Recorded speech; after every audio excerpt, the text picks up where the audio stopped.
So a few weeks ago, I got a text from Katie, our Director of Finances Operations, and it was just a picture. It was a picture of a box that we had received and its contents. And I've not been able to stop thinking about it because I truly do not understand. And I've kind of been on this insane quest to understand what exactly is going on. Let me tell you what I mean. All right, I am here at the church. Hi, church. It's been a while.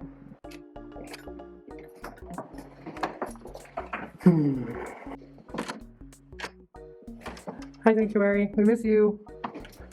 All right. All right, got it. Katie said the box would be somewhere. This must be it. So, here's the box. Clearly says to Foothills Unitarian Church. It is insured and tracked and sent all the way from Columbia, Missouri. Okay? And inside, what do you think it is? There's no note. There's no nothing. There's simply a bag of rice. That's it. Just a bag of rice. We don't know why they sent us a bag of rice, and yet they did. And here we are. And I spent the last 2 weeks obsessing over what the heck is going on. Sorry. I'm a little intense.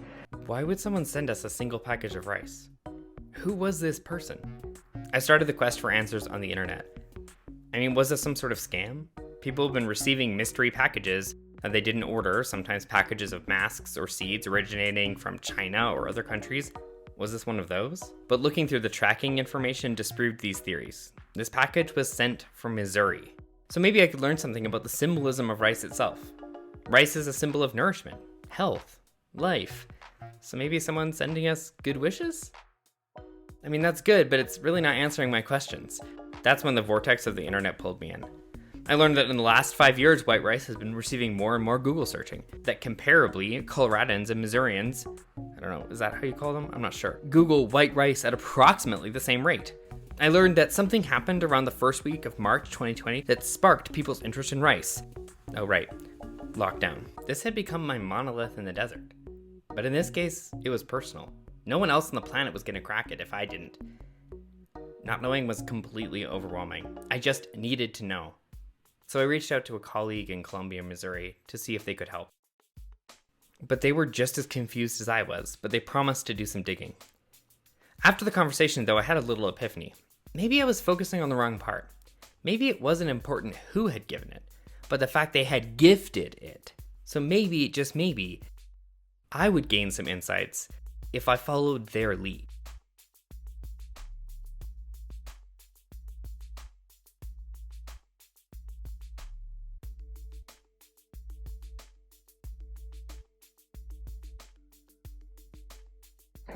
So here we are at Elaine's house. You can tell because there's this sign.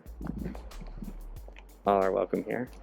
And we're gonna go and give her our present and see how she reacts. Let's see.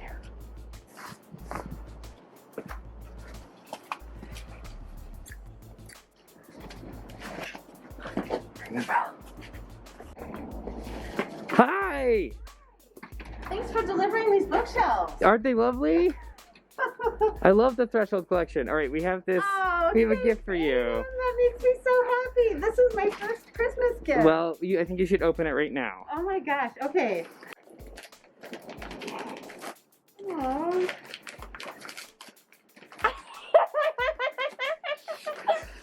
Oh, rice. Thanks. It's rice. Thank you. Now, do you know, I'm trying to understand this because it was gifted to us. And so, what do you think the meaning of giving someone rice is? Yeah, it's a joke. I feel like this is a joke. It's a joke? So this reminds me, in 7th grade, we did a white elephant gift exchange in middle school, and I was so excited.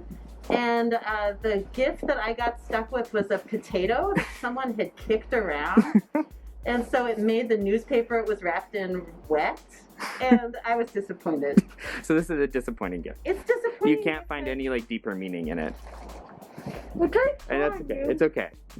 It's okay if you don't. No. I'm trying to find it myself, so that's good. I feel disappointed. All right. Because I thought you would give me a gift that would say that you know me and you care about Yeah. me. So this wasn't that gift. This was not that gift. All right. But I'm still really happy to see you both. It's good to see you. Giving Reverend Elaine the rice hadn't given me any of the insights that I'd hoped for. It did feel more and more like it was just a joke. A confusing one, but a joke nonetheless. And I was starting to lose hope. But that's when we had our first real break in the case. I received a message from Reverend Molly. After looking at their records, they found a match to the address that sent the package. And the person's name was, you guessed it, Smith, the same one on the package. But no one seemed to actually know this person. But they were friends with local religious leaders on Facebook, so she said she would follow up.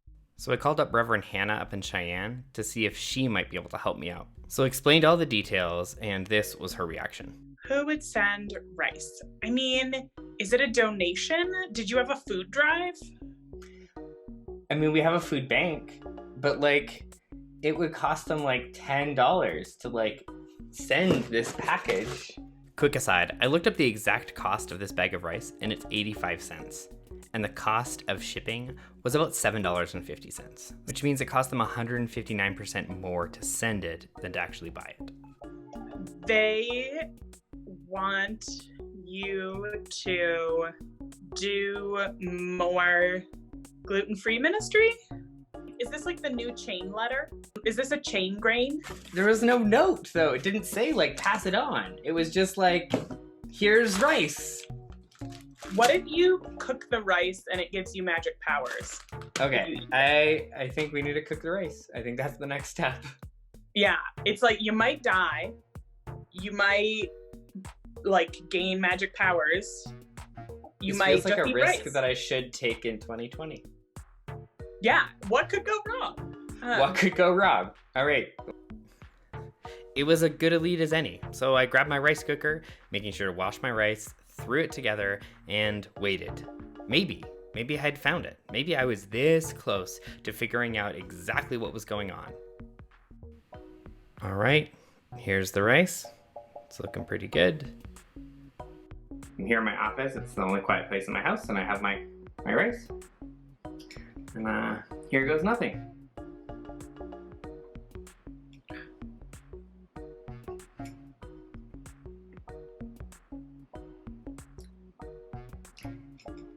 I mean,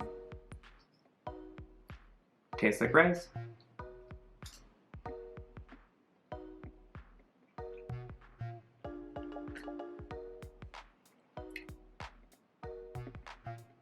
Guess I'll wait. See if something miraculous happens. As I was waiting, Reverend Molly followed up. After talking to her colleagues, they actually didn't think it was a match. No one seemed to know this kind of mystery person. What is going on? So it's been 23 days since this mystery person sent us this bag of rice, and so far I am no closer to finding out any of the answers to my questions. And I'm beginning to think I'm never going to. Which actually might be the lesson here. I mean, we humans, we always want there to be answers to our questions. We want everything to make sense. And so we seek out answers and we find them. Sometimes from reputable sources, other times from less reputable ones. Sometimes we find the answers outside of us, and sometimes they're within us. We want to connect all of the dots. That whether it's the birth of an ordinary baby millennia ago, or finding a few extra doses of coronavirus vaccine in those vials a few days ago, there is this human impulse to weave a story of something larger. Rabbi Jonathan Sachs, who was the former chief rabbi of the United Kingdom, who died earlier this year, once responded to that fabled question, why do good things happen to bad people? With this response: God does not want us to understand why good things happen to bad people. Because if we ever understood, we would be forced to accept that bad things happen to good people. And God does not want us to accept those bad things. He wants us not to understand so that we will fight against the bad and the injustice of this world, and that is why there is no answer to that question, because God has arranged that we shall never have an answer to it. It's in the wrestling with the questions, of living with life's mysteries, not pushing them away or answering them too quickly. It is in deciding how we're gonna act when we don't know for sure.